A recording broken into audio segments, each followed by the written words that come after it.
Assalamualaikum warahmatullahi wabarakatuh.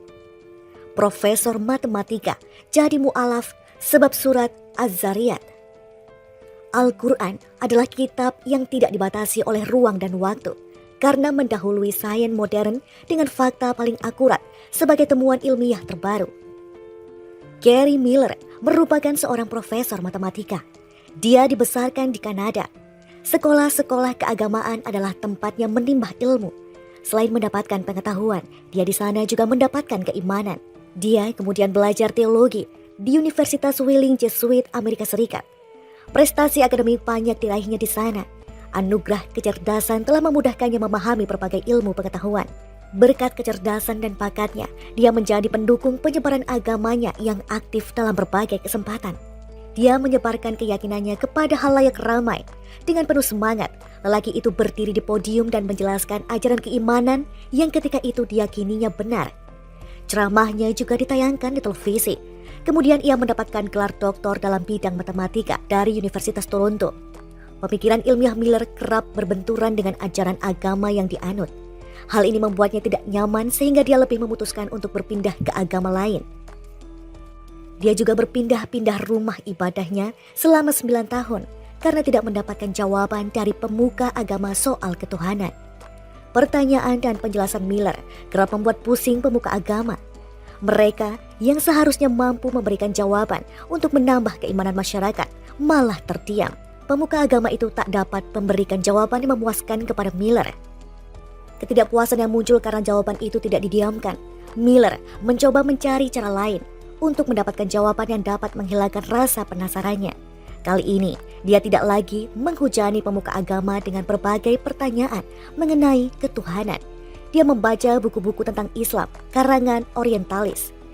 Ketika membaca buku itu, Miller tidak melepaskan sikap kritis. Dia tetap mempertanyakan kesimpulan-kesimpulan orientalis yang kerap memojokkan agama Islam dan Nabi Muhammad. Bagaimana mungkin seorang nabi yang ajarannya kini mendunia disebut tidak waras? Apakah mungkin sosok utusan sang pencipta yang membawa dan menyebarkan risalah ilahiyah hidup dengan abnormal? Kesimpulan-kesimpulan semacam itu sama sekali tidak masuk akal. Dia mengabaikannya. Miller menginginkan kebenaran. Jika Muhammad adalah orang yang baik dan cerdas, mengapa dia harus berbohong untuk mengklaim kenabiannya? Atau jika Rasul gila sehingga tidak sadar dengan tindakannya, bagaimana mungkin dia memahami wahyu ilahi? Jawaban tentang semua kegelisahan Miller ternyata ada dalam Al-Quran surah Az-Zariyat ayat 52-53. Bunyinya adalah, tidak seorang Rasul pun yang datang kepada orang-orang sebelum mereka, melainkan mereka mengatakan, ia adalah seorang tukang sihir atau orang gila. Apakah mereka saling berpesan tentang apa yang dikatakan itu? Sebenarnya mereka adalah kaum yang melampaui batas. Sindiran Allah dalam firman itu menyadarkan bahwa tudingan orientalis bukan hal baru. Mereka hanya mengulang apa yang dilakukan masyarakat dulu yang menolak risalah Islam. Al-Quran jelas menerangkan Rasulullah tidak berdusta. Kemudian pandangannya kembali terbuka ketika membaca kisah anak Rasul Ibrahim yang meninggal dunia. Ibrahim meninggal bersamaan dengan gerhana matahari yang terjadi. Seorang sahabat Nabi pernah berkata, matahari hilang karena anak Rasulullah telah wafat. Rasulullah pun membantah perkataan sahabat. Matahari dan bulan tidak mengalami gerhana karena kematian atau hilangnya nyawa seseorang. Jawaban itu adalah bukti yang jelas bahwa Nabi Muhammad bukan pembohong ataupun orang gila. Inspirasi dari kalam ilahi itu menghadirkan kepuasan tersendiri. Miller kemudian makin semangat mendalami Islam. Pada tahun 1977, dia memutuskan untuk membaca Al-Quran. Dia juga mencari tahu apa yang benar dan salah di dalamnya. Dalam 3 hari dia membaca ayat-ayat ilahi. Setelah selesai, dia berkata kepada diri sendiri, inilah keyakinan yang telah saya katakan dan percaya selama 15 tahun terakhir. Pada mulanya dia meyakini Al-Quran merupakan autobiografi yang membahas kehidupan Nabi Muhammad, keluarga, dan lingkungannya. Dia menganggapnya seperti kitab agama sebelumnya yang berisi hikayat orang-orang dulu. Namun, ia terkejut menemukan hal yang tak terduga. Ternyata Al-Quran hanya menyebutkan nama Rasulullah sebanyak 5 kali. Sementara Al-Quran menyebutkan nama Nabi Isa sebanyak 25 kali. Adapun Nabi Musa disebutkan lebih dari 100 kali. dia makin tercengang ketika menemukan surat Maryam. Sebaliknya, dia tidak menemukan satu surah pun dengan nama Khadijah, Aisyah, atau Fatimah.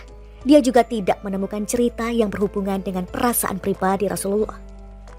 Selain itu, tak ada ayat Al-Quran yang menceritakan euforia kemenangan perang Badar atau penderitaan setelah perang Uhud. Miller menemukan tidak ada satu kata pun yang disebutkan dalam Al-Quran tentang kesedihan yang menimpa Rasulullah. Sebab kitab ini berasal dari Allah, bukan Muhammad.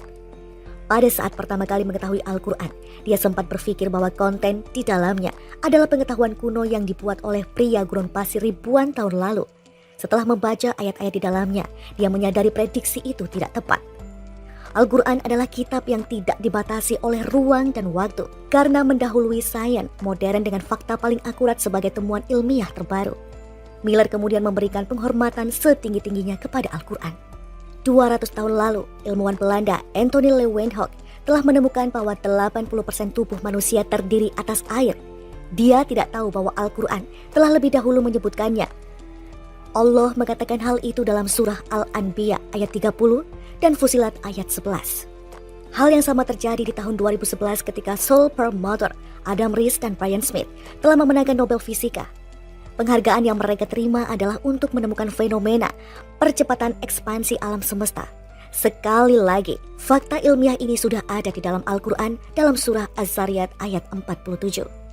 Ayat embrio. Al-Quran juga telah berbicara tentang tahap-tahap embrio. Surah Al-Hajj ayat 5 menarik perhatian Profesor Keith Moore, rekan sejawat Miller di Universitas Toronto. Moore adalah profesor embriologi dan penulis buku terkenal The Developing Human.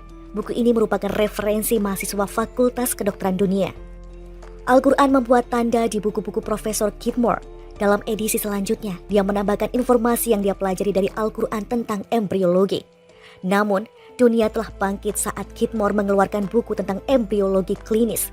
Di dalamnya dia menulis tentang diutamakannya Al-Quran dalam menyebutkan fakta perkembangan embrio.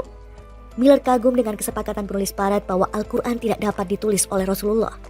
Karena ini adalah buku pengetahuan berisikan topik yang menakjubkan. Kesimpulan tersebut menunjukkan dengan arif bahwa Al-Quran adalah wahyu ilahi. Klaim yang paling mudah adalah bahwa beberapa komite anonim membantu Rasulullah mengerjakannya. Namun, ada yang bilang setan membantunya mengarangnya. Ini adalah kesimpulan yang penuh fitnah. Miller memikirkan secara mendalam tentang klaim terakhir dan menganggapnya sebagai semacam pelarian dan kegagalan untuk menghadapi kebenaran. Jika Al-Quran diilhami setan, mengapa iblis mengisi bukunya dalam penghinaan terhadap setan?